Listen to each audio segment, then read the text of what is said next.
Another test against a top Western Conference team and another win for the Phoenix Suns. And on today's episode of Locked On Suns, we'll break down the Suns' blowout 29-point massacre against the Golden State Warriors, the Klay Thompson ejection, and much more. Let's go.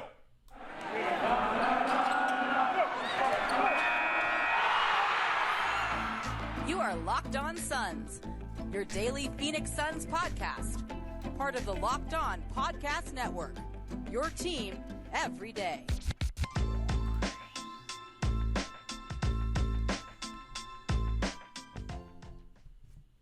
We are back. This is Locked On Phoenix Suns. We are part of the Locked On Podcast Network, and I'm your host, Brendon Kleen, a credentialed media member covering the Suns for the past 5 seasons and a writer at Suns.com and Dime Magazine. Thank you for making Locked On Suns your first listen here on a winning Wednesday, a celebration Wednesday. Maybe it's Tuesday night when you're listening to this. Wherever you are coming from, whenever you are coming from, a big thanks. We're here for you every single day.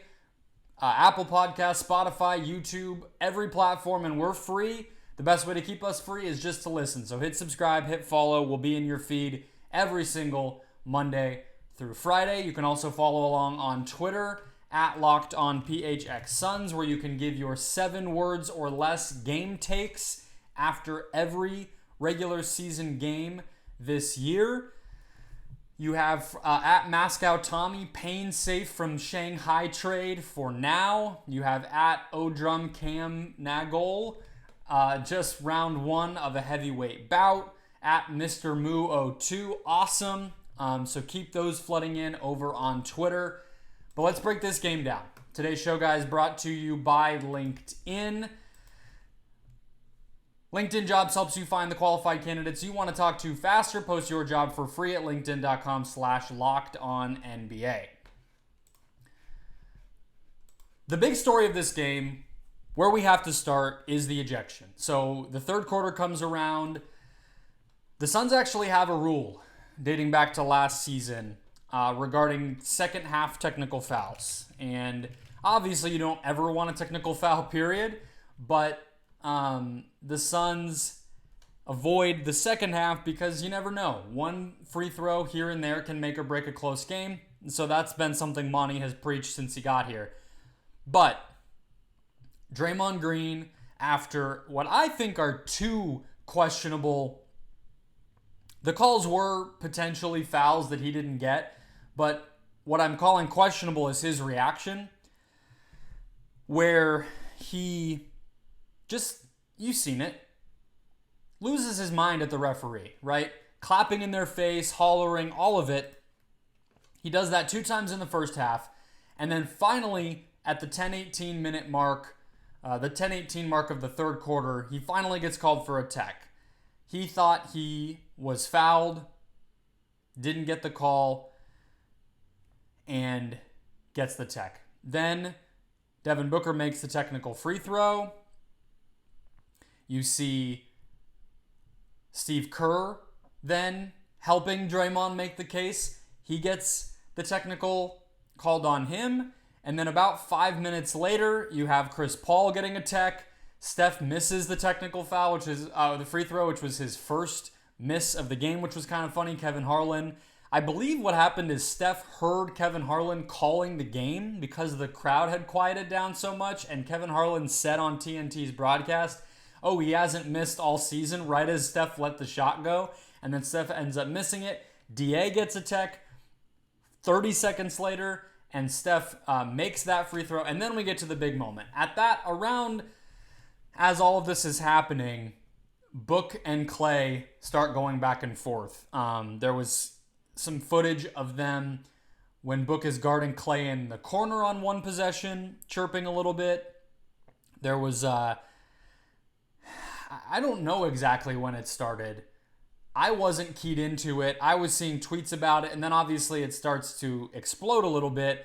Klay takes offense to something that Book says specifically. They're going back and forth. A timeout gets called, or it looks like Draymond fouled. I I don't even know who he fouled. Mikal Bridges. And so the clock stops, whatever. And then as Mikal is sort of walking back to the bench, he starts to get in on whatever's going on between Book and Klay. And eventually Klay shoves him. Klay gets a tech. Then Klay kind of comes back to it after him and Book had both gotten called for tees. Comes back to the mix and then says something to a referee. Gets a second tech. And is ejected. Now, Book didn't say what he had said. Klay Thompson didn't tell the media what Book had said. What we do know is what Klay said, which apparently all game long, everybody on the Warriors had been letting Book hear it about their 4 rings, about, getting back to the top of the mountain and getting the ring that, I'm sure Book spent a lot of last season feeling like it might have been the Suns to go get.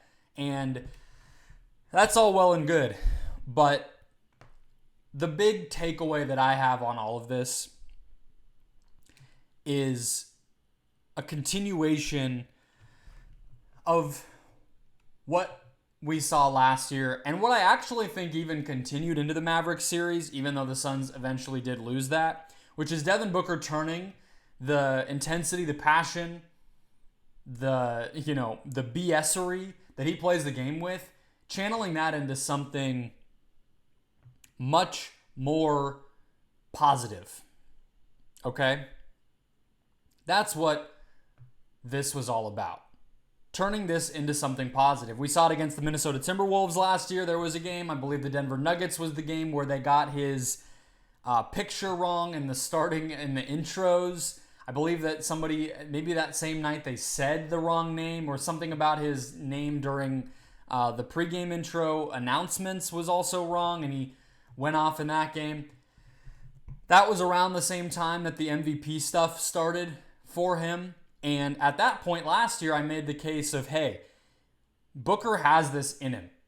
And if he's able to channel it into, intensity and motivation around the MVP race, then it helps the Suns, get a little bit of an edge and an attitude and they are more competitive and winning games, then great. Because I don't think it's reasonable to expect that you're going to quiet that part of Devin Booker down. So what you might as well do is he can turn it into something positive. And he started doing that last year. I think the stuff, the Luka special, the falling on the ground and the laughing and the jawing at Luka and all of it, even though obviously it's going to be turned into memes and jokes now, I didn't see anything wrong with that at the time. I definitely don't think that's the reason that the Suns lost that game or any of those games or that series. And so this is a continuation of it, and I think you need it, frankly. If you are an amazing generational talent, maybe you need a little bit less of it. I think Book has plenty of talent to go a long way. But, Steph Curry's a better, more accomplished player than Book, right? I think Luka is laying claim to a little bit of that as well. And so I think you need a little bit of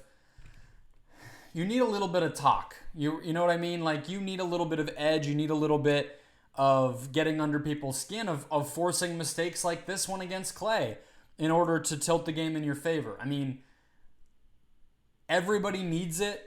I'm not trying to make Booker into a lesser player by saying he might need it a little bit more. But the obvious reality is he's not the number one player in the NBA, And I think what we've seen is him embracing that over the past year especially, and it's allowing him to get an edge, to get in people's heads, to force mistakes, to take over an arena, an opposing arena, make it his. These are all things that affect games without a doubt. The environment, the vibe, the tone, the interpersonal between the players on the court, all of that has a major effect. And Book already does enough to control what's happening on the court. This just gives him a little bit more in the mind game, behind the scenes department. And in a game like this, it results in the Warriors, one of their starting players who was playing very good defense. Yes,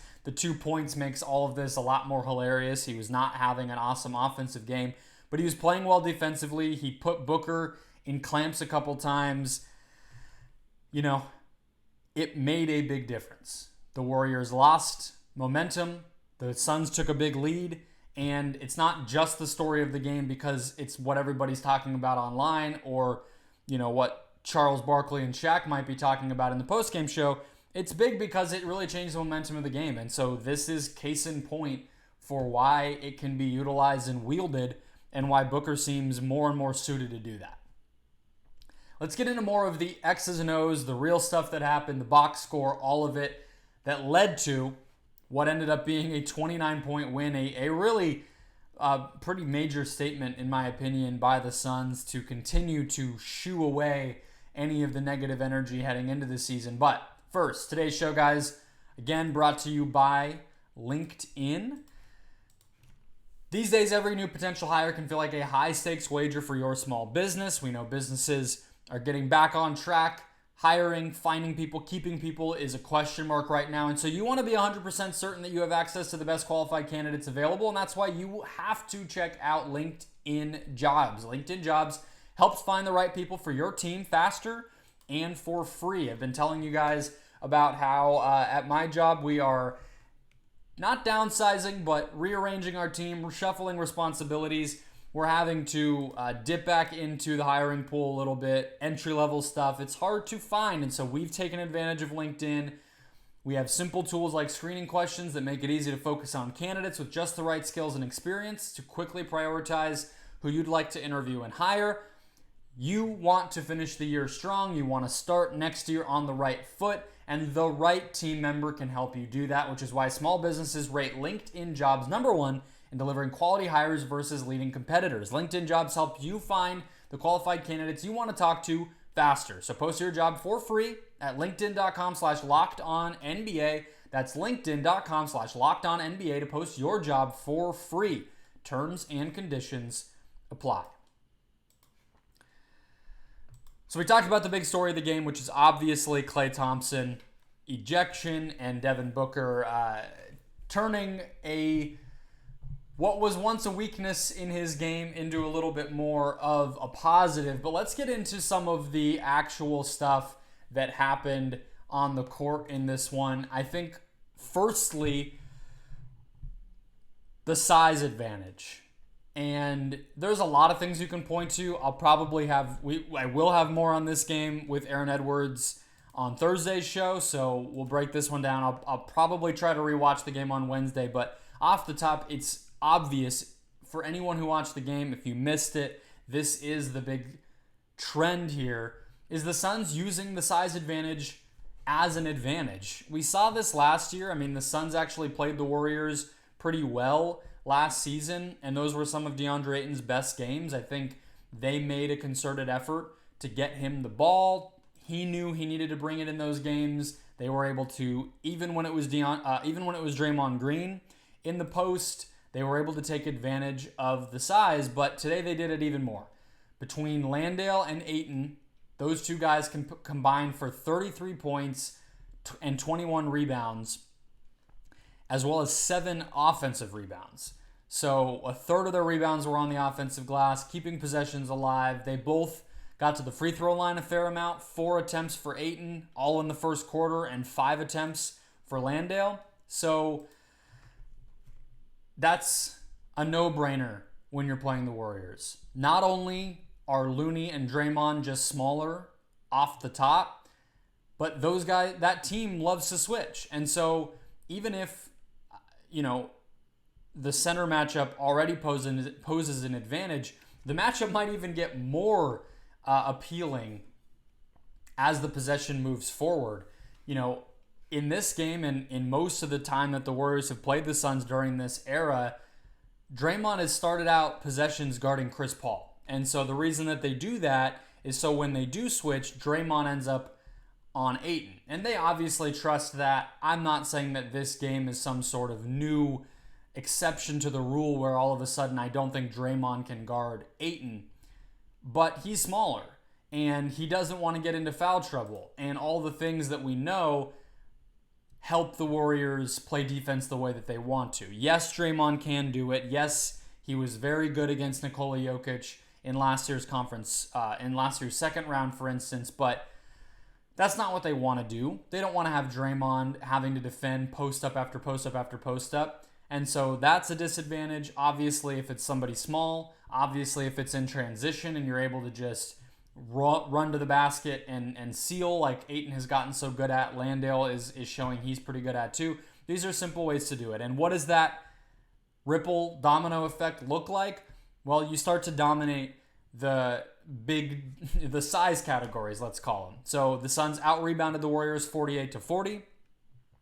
They continue to trend of a ton of points in the paint. I want to say the Suns had 62. The Warriors, I pointed, if you guys listened to last night's show, heading into tonight's game, I had 3 keys for the game. I pointed to points in the paint. The Warriors have been very bad allowing points in the paint. The Suns have been very good at getting into the paint.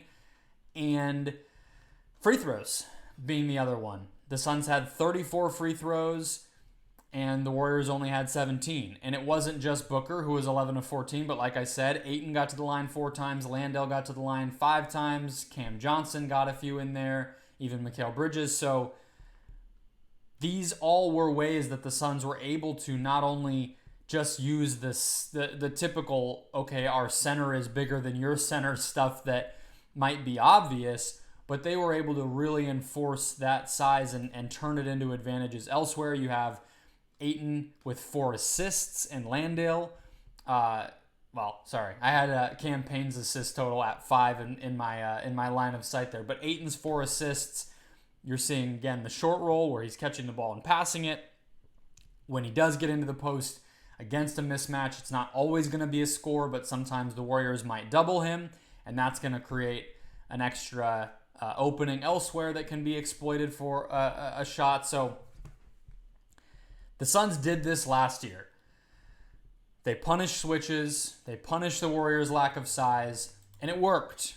It was no big magic trick to do it today, but they committed to it even more. And what I think ultimately is going to happen is, as this continues, it's not just the Clippers. We obviously saw the Suns. They've ended up playing teams all 4 games so far that switch. Between the Mavs, the Blazers, the Clippers, and the Warriors, all of those teams like to play small. All of those teams like to play a switching style of defense. And the more that the Suns put it on film of, hey, if you give us a small guy on Ayton or Landale, if you guys are okay, not having a rim protector in the game, all these different ways we saw with the Clippers game, it was off-ball movement to generate more open threes. All these ways that the Suns are showing, but especially this one, of Ayton in the post, Landale in the post, whenever there's an opportunity for it, that's going to become an equally scary thing for these defenses. Not to say that they're going to stop switching, because obviously, that has proven to be pretty effective, switching and blitzing against Paul and against Booker. It's probably still going to be the better of all the evils, so to speak, when you're game planning to guard the Suns. But it's not going to be the same no-brainer that it has been in the past where, yeah, okay, Draymond's going to start on Chris Paul when Booker sets the screen, or when Ayton sets the screen for Booker, and suddenly you have, Wiggins is now on Ayton. We're going to be fine with that. That's been the default for so many defenses against the Suns for 2+ years now. It's not going to be that anymore. And so maybe the game plan changes, not away from switching completely, but maybe it's, hey, the minute that Wiggins gets switched on to Ayton in a situation like that, immediately we need to send a double. Or immediately we need to, rotate and send a little bit of extra attention, even if it's not a full double. Like, these are going to be the adjustments, and then, okay, now suddenly Cam Johnson's open, right? But before, even if it was something we knew Ayton could do, it wasn't something the Suns went to consistently enough for it to be on the scouting report, for it to scare teams away from doing the same thing over and over. Now, the Suns are beating it over the head. They are spamming it. They are reminding the opponent every night, we will do this, we will stay committed to it, and it will work. You need to stop it. just like they've done for 2 years with Booker ISOs, with Chris Paul pick and rolls, etc. This is becoming another weapon in their arsenal to pull from, and it doesn't feel like defenses have a great answer for it by any means. If the Golden State Warriors can be exploited this way, then good luck to a lot of other teams with far less talent, far less defensive pedigree, far less of a clue what they're doing when they switch than the Warriors. It's just the reality. Close things out with our usual recap segments. We'll see if we can pull another one out here as well. First, today's show, guys, brought to you by BetOnline. BetOnline, your number one source for betting football and the new basketball season at both the pro and college levels this fall and beyond. Find the latest player developments, team matchups, news, podcasts, and in-depth analysis on every game. And as always, BetOnline remains your continued source for all sports wagering info with live betting and up-to-the-minute scores for every sport out there. I'm looking what week are we in? This upcoming NFL week. It doesn't even say. I'm losing track. The NBA has started and I cannot even get it. The Cardinals are 3.5-point underdogs on the road in Minnesota. That feels fair. I think the line could actually be even more in Minnesota's favor personally. I actually even might be okay with the Vikings money line at -112. I do like the over 49. I feel like the Cardinals with DeAndre Hopkins back, the Vikings, they're coming off their bye. Their offense has been very good all year. The last time these two teams played, it was like both scores were in the 30s and it went into overtime. So I might bet that stuff a little more than the point spread because I think that line feels pretty fair. It's a weird game. The Cardinals are going out of town to play in the early window, but it's actually not a 1 o'clock game because it's in Central Time, so it's noon. Weird stuff. Feels like it could be just a crapshoot of a game, but maybe a potential shootout as well. BetOnline, the fastest and easiest way to check in on all of your favorite sports, make educated bets, and get your payday. Head to the website today or use your mobile device to learn more. BetOnline, where the game starts. We have to hit the bench mob vibe check here, and one guy I want to key in on. I did talk about Jock Landale already. 17.7 rebounds, very good in terms of punishing switches. We just got done talking about that. Torrey Craig is the other guy. Now, he didn't play a ton in the second half. 10 minutes, that's it. But he was very good in the Clippers game. I don't feel like I gave him his due then. And he was equally good tonight, I think. In these games against switching teams, he's going to have value. He's a veteran, so off-ball switches that are so reliant on communication or some of the pre-switching things that players can sort of orchestrate on the fly in terms of, okay, let's say somehow the big man of the opposing team, let's say it's Draymond, is coming up to set a screen, but oh crap, we're in transition and somehow, Cameron Payne ended up guarding Draymond to start this possession. Well, we're going to switch really quick, and I'm going to actually now be guarding Draymond. Those little types of things Torrey Craig is particularly good at. He's obviously going to be a very big help with small ball teams, just guarding man-to-man. You trust him a little bit, at least, out on the island against Steph Curry. You also still trust him in the post against Andrew Wiggins. You also trust him, defending a pick and roll where James Wiseman is rolling to the basket. Like all these different things he can do. And so this is a perfect matchup for him. And not only that, he's hitting his shots right now. He hit 2 open threes. I'm not trying to take anything away from him by saying that they were open, but last year's playoffs, he wasn't even doing that, right? So I think it's heading in the right direction. If he can do this, he'll continue to earn rotation minutes. He'll help the Suns weather the storm without Jay Crowder active, and he's doing everything you could possibly want right now. I want to do I guess it's not honorary. I don't know. We're just calling it the John Wall Pigeon of the game in an ode to Michael Porter Jr. Maybe it should be the Michael Porter Jr. Pigeon of the game. We'll see. We'll workshop that name. But tonight's is Jordan Poole. It was the way that the Warriors defend makes it a little bit hard to go after somebody in such a specific way like the Suns were able to do with the Nuggets. But Poole, his defense took a lot away. He had a big first half in terms of scoring, but he was on the court in that second half for the run that the Suns took the big lead in, and so he finishes the game as a minus 15 in his 27 minutes. He had 5 assists and 1 turnover. He shot 50% from the field, had 17 points, and had like 7 or 8 straight in the second quarter himself. But despite all of that, ends up being a minus. Not putting that all on him, but the Suns were able to attack him. And to me, that speaks to a confidence, honestly, in themselves, because the Steph and Poole lineups together, I mean, those can be downright scary with the amount of ball handling, off-ball movement, shooting, floor spacing that they're able to put out there. There were moments where I wondered if the Suns had enough without Jay Crowder, Chris Paul getting worse and worse on defense over time, just being a little bit exploitable by somebody like Poole athletically, even Curry.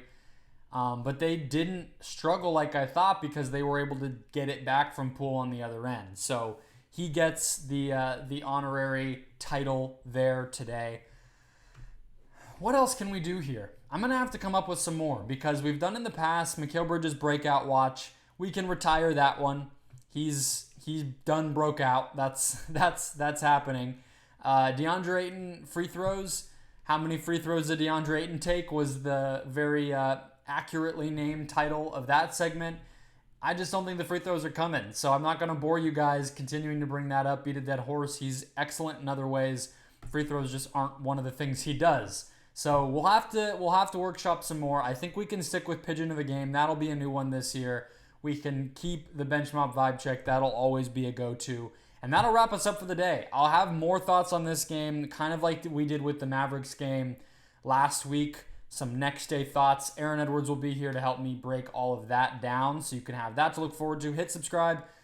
Apple, Spotify, YouTube, wherever you're finding us. Make sure you do not miss that show or any more the rest of the season. And in the meantime, go make Locked On NBA your second listen to catch up on everything else going on around the league.